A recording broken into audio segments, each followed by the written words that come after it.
आज आपके बीच 10वीं कक्षा की संस्कृत की पाठ्यपुस्तक सेमुसी द्वितीय भाग का प्रथम लेसन पहला पाठ सूची पर्यावरण को लेकर आया हूं। तो ऑनलाइन क्लासेज में आप देखिए, आज पहला पाठ है सूची पर्यावरण। ये जो पाठ है डॉक्टर हरिदास शर्मा द्वारा लिखित उनका ग्रंथ है लस लतिका, वहाँ से लिया गया है और कहते हैं इसके लिए उनको राष्ट्रपति अवार्ड भी प्राप्त हुआ था। डॉक्टर हरिदास शर्मा बहुत परेशान है, महानगरीय जीवन में रह रहा है।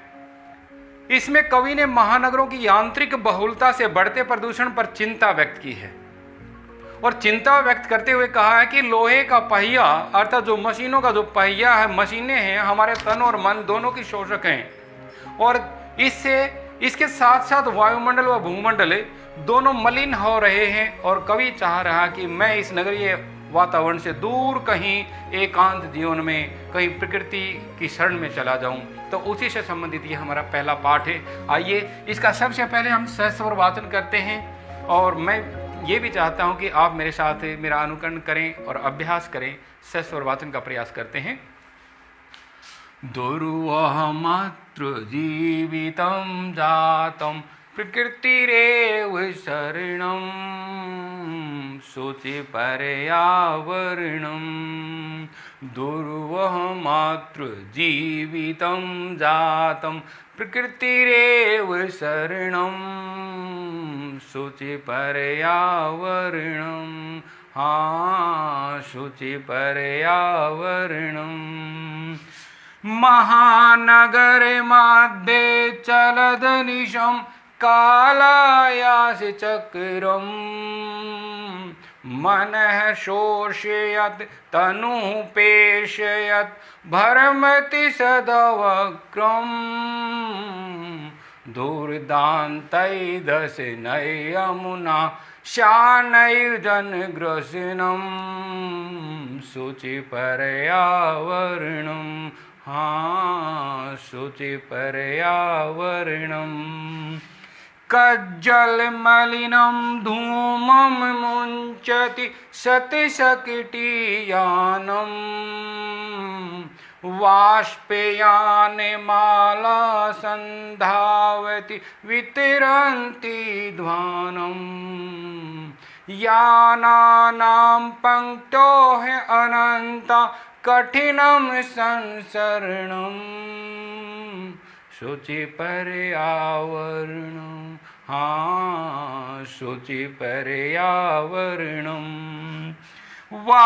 वायुमण्डलं वृषं दूषितं नेहि निर्मलं जलम् कुत्सित वस्तु मिश्रितं भक्षयं समलं धरातलं।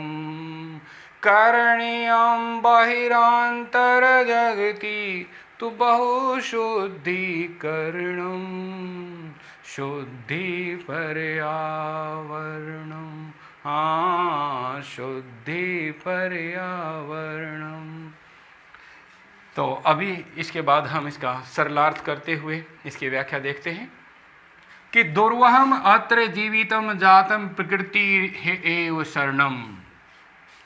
कवि महानगर में रह रहा है और महानगरीय जीवन से बहुत परेशान है, दुखी है, वहाँ के वातावरण से प्रदूषित वातावरण है। कह रहा कि अत्र जीवितम दुर्वहम जातम, यहाँ अर्थात महानगर में जीवितम जीवन दुर्वहम दुभर जातम हो गया है। कवि कहता कि महानगर में जीवन बहुत दुभर हो गया है। प्रकृति ही एव शरणम, अब तो प्रकृति ही एकमात्र शरण है। शुचि पर्यावरणम, शुद्ध पर्यावरण, कि शुद्ध पर्यावरण होना चाहिए। अभिलाषा करता है, कवि कामना करता है कि पर्यावरण शुद्ध होना चाहिए, तभी हमारा जीवन सही होगा। महानगर मध्ये चलद अनिशम कालायस चक्रम।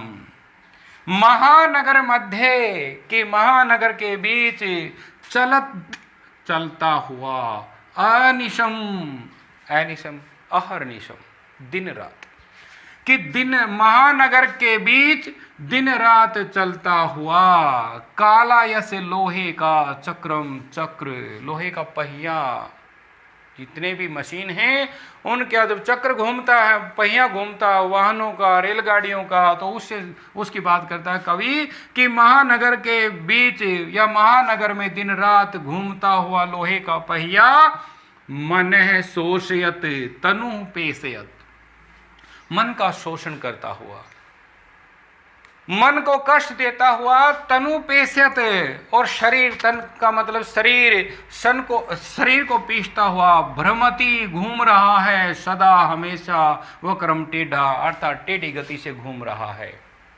वो लोहे का पहिया जो महानगर में दिन रात घूम रहा है, वो मन का और तन का दोनों का शोषण कर रहा है, मन का शोषण कर रहा है, तन को पीस रहा है, अर्थात हमें मानसिक और शारीरिक रूप से परेशान करता हुआ हमेशा टेढ़ी गति से घूम रहा है। दूर दांतै ही दसनहि अमुना सयात न एव जन ग्रसनम।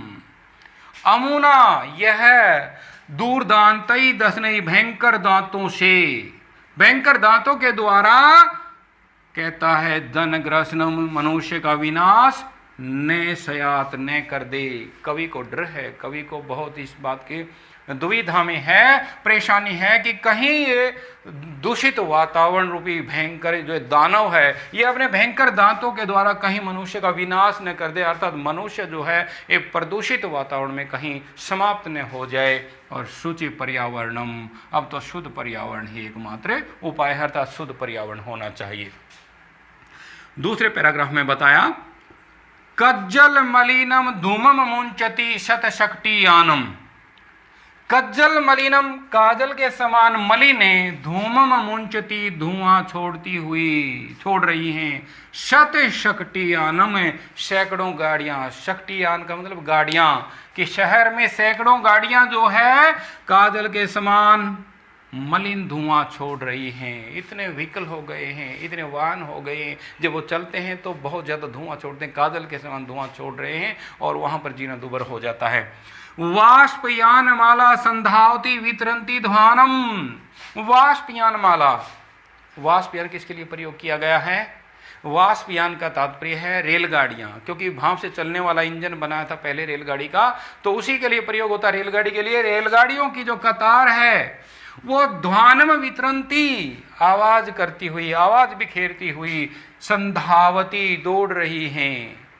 महानगर में रेलगाड़ियों की पंक्तियां आवाज करती हुई दौड़ रही हैं। यानानाम पंक्तयोः अनंता कठिनम संसरणम, कि यानानाम अनंतः पंक्तयः है, वाहनों की अनगिनत पंक्तियां कहाँ हैं?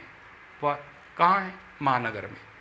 कि महानगर में वाहनों की अनंत पंक्तियां हैं जिससे संसरणम कठिनम, चलना फिरना कठिन हो गया है, दुभर हो गया है, कि मनुष्य का चलना आसान नहीं रहा, कीट पतंगों की तरह हो गया है। इतने वाहन हैं कि वहां पैर रखने की जगह नहीं है। और कहता है सूची पर्यावरणम, अब तो शुद्ध पर्यावरण होना चाहिए, शुद्ध पर्यावरण ही एकमात्र सहारा है।